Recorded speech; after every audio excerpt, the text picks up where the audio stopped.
በስንት እንደዚህ በይሉንታ ይኖራችሁት ኑሮ በኋላ ዜሮ ሆኖ አይታችሁ አታውቁ? ትከባበራላችሁ። 3 ቀን የከፈለላችሁ ሰው 4ኛ ቀን ሲያያችሁ ሰው ሳይሆን የሚታየው ገንዘቡን የሚያልብ የሆነ ማሽን ነው የምትመስሉ። ገንዘባችንን ፕሮቴክት ማድረግ አለብን። ከማ አንድ ከራስ ስሜት። የመጀመሪያ ዋነኛው የገንዘባችን ወሳጅ የራሳችን ስሜት። ነገ እሰራለሁ እንዳትሉ፣ ነገ ኤክስፔንሲቭ ነው የሚሆነው። ታለንት፣ የተለያየ ታለንት ይኖራችኋል። ችሎታ፣ ዝንባሌ የተሰጣችሁ ያንን በማዳበር ስፖርቲቭ ታለንት ሲኖረው በዛ ተጠቅሞ ትልቅ ነገር ይሰራል።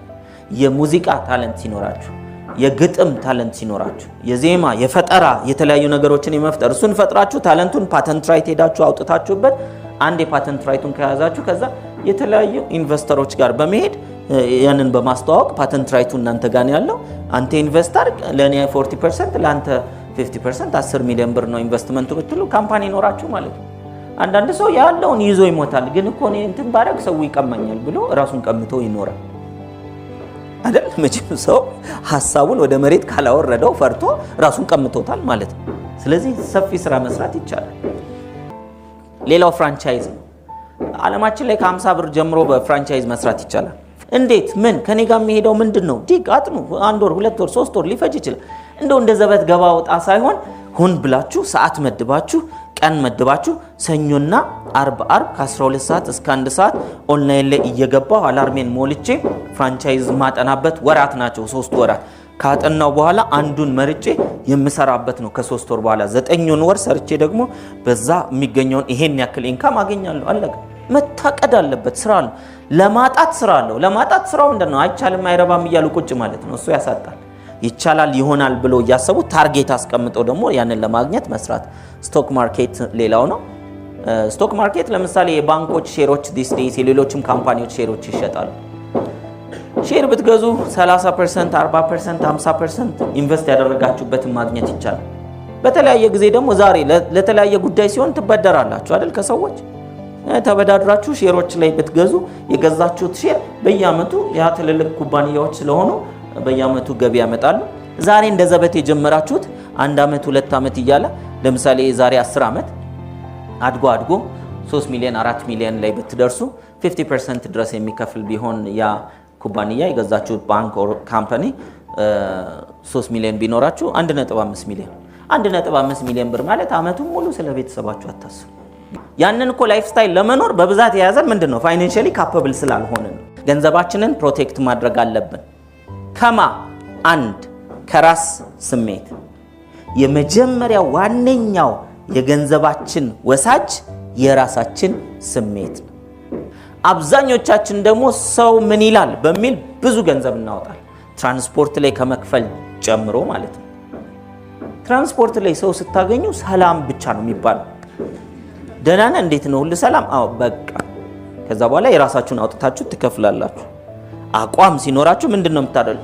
ልከፍልልህ እፈልጋለሁ፣ ነገር ግን በጀቱ አይፈቅድም። ለምን? ለዛ ሰው ልክፈል ብላችሁ አልወጣ። ብዙ ሰው ተሯሩጦ ሲከፍል ታያላችሁ። ካፌ ውስጥ ተሯሩጦ መክፈል። እቅድ ከሌላችሁ አትክፈሉ። የራሳችሁን ስታዙም በሆዳችሁ ልክ ዘው። ሌላ ሰው ብዙ ቢያዝ ወይኔ ያዘዘ ልከፍል ነው እንዴ ምናምን አትበል። የራሳችሁ በሼር ነው ምን ከፍለው።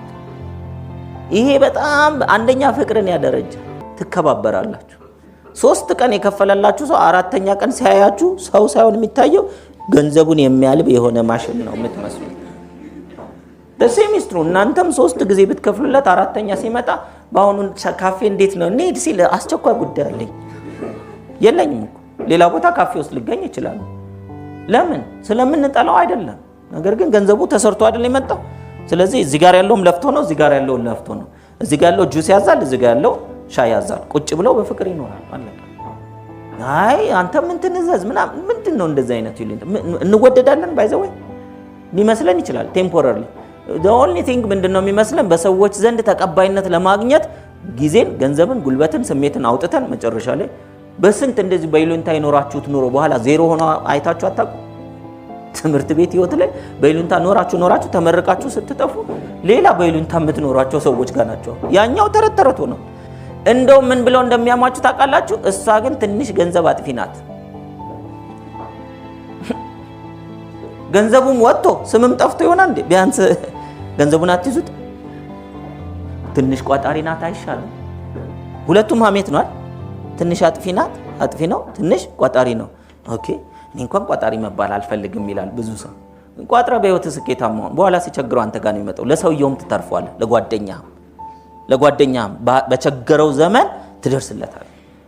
እንዴት ነው አንድ ላይ እየተቸጋገረን የምንኖረው? ስለዚህ ይሄ አቋም በጣም ያስፈልጋል። IQ ነምበር 2 ፕሮቴክቲንግ ዮር ማኒ ከራሳችን ገንዘብ ስናወጣ ከራሳችን ፕሮቴክት ለማድረግ 3 የተለያዩ ደረጃዎች አሉ። የመጀመሪያው ፋይናንሻል ስትራግል የገንዘብ ግብግብ ውስጥ የምንኖር ከሆነ ወጪና ገቢ አልጣጣም ብለውን ወጪ የቱ ጋር ነው? እዚህ ጋር ገቢ እዚህ ጋር እና ገቢን የኛ ልጅ በርታ እንዳትረታ ማለት ወጪን ደግሞ አንተ ሰውዬ እባክህ ጎንበስ ብላ ወደዚህ ግባ በዚህ ሹለክ ማለት ሁሉ ጊዜ ይሄ ነው ግብግብ ማለት። ፋይናንሻል ስትራግል ውስጥ ከሆነን አንደኛ ምን እናደርጋለን? 2 ለምን ጉዳይ ነው የምናውለው ገንዘባችንን የሚለው ግልጽ መታወቅ አለበት። 1 የምናውለው ለቤዚክ ኒድ ብቻ። አማረኝ የሚባል ነገር አይቻልም። ማማር አይቻልም። የፀጉር ስታይል አይቻልም። የልብስ ስታይል አይቻልም። የምግብ ስታይልም አለው አይደል? በርገር ምናምን ስትበላ እንዳትገኝ። ኳስ ልወድ ይችላል። ኳስ አላይም። እስከ መቼ ድረስ ከምን እስከወጣ ከፋይናንሻል ስትራግል ከገንዘብ ግብግብ እስከወጣ ምን እንደሚሆን ታውቃላችሁ? ኳስ እኮ በማየት ሊሆን ይችላል፣ ፊልም በማየት ሊሆን ይችላል፣ ወይም የሆነ የምፈልገውን በመብላት ሊሆን ይችላል። ውስጣችን የተጠራቀመውን የመለወጥ ኢነርጂ በመዝናናት ነው ሪሊዝ የምናደርገው እዛ እና የሆነ ጊዜ ደስ ይለናል። ከዛ ተመልሰን ደግሞ እንደገና ከነበረን ከተዝናናን በኋላ ዝቅ ብለን ነው አይደል የምንገናኘው? በስሜትም በእንትን ነው። ሁሌ እንዲህ እየወረድን ላለመሄድ አንዴ እንቆጥብና አመት ሊሆን ይችላል፣ 2 አመት ሊሆን ይችላል። ከዛ በኋላ እኔን አያርገኝ አለገደብ ኢንካሙን ሲያገኙ አለገደብ እውቀታቸውን ማውጣት ቻሉ ማለት ነው። በገደብ ውስጥ ስትሆን ግን ውስጥ ያለው ጥበብ ራሱ ለመውጣት ይቸገራል። ስለዚህ ከዛ ከመሬት ላይ መነሳት አለብን። የሚገርማችሁ በጣም በሚገርም ሁኔታ ከገንዘብ ጋር ምን ያክል አሁን ያለን ሰብኮንሺየስ ማይንድ ሪሌትድ እንደሆነ የምታውቁት ባንክ ያላችሁ ገንዘብ ሴቪንግ አይነካ አይጠገው ማለት ነው። እየጨመረ ሲመጣ ኮንፊደንሳችሁ ይጨምራል። መጨመር አለበት እያልኩኝ አይደለም። ሁሉ ጊዜ ግን እየሰጋን ስለምኖር አንድ ችግር ቢመጣ ምን እንሆናለን ሲባል እንሄዳታለና የሚል መልስ ስላለ እና ሴቭ ማድረግ ለመቼ ምናምን ሚል ነበር ሜንታሊቲው እሱ ነበር። ጥሩ አልነበረም የነበረኛ። ሴቪንግ ለብቻ አካውንት ክፈቱለት። ከዛ በኋላ በየወሩ ምን አርጉ? እዛ ጋር ገቢያችሁ በየሳምንት ከሆነ በየሳምንት፣ በየቀኑ ከሆነ በየቀኑ፣ ከዛ ላይ በፐርሰንት ታስቀምጣላችሁ። ፋይናንሻል ስትራግል ለመውጣት ሌላው ደግሞ ገቢያችሁ ነው። ገቢያችሁ ዛሬ ካለበት ደረጃ በ4 እጥፍ ከ3 እስከ 4 እጥፍ ድረስ የሚያድግበትን ዛሬ 5000 ብር ያለ ሰው በ4 ሲታጠፍ ስንት ይሆናል? 20000 ብር። በ4 እጥፍ አድርጉና ዛሬ ያለኝ ገቢ ከየት አምጥቼ ዲግ የቅድሙ መንገዶች አሉ አይደል? ያንዳንዳቸውን አጥኑና ስራ ጀምሩ።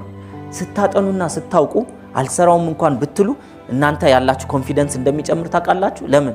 ከምታውቁት የገቢ አይነት አንድ ጨምራችኋል በእውቀት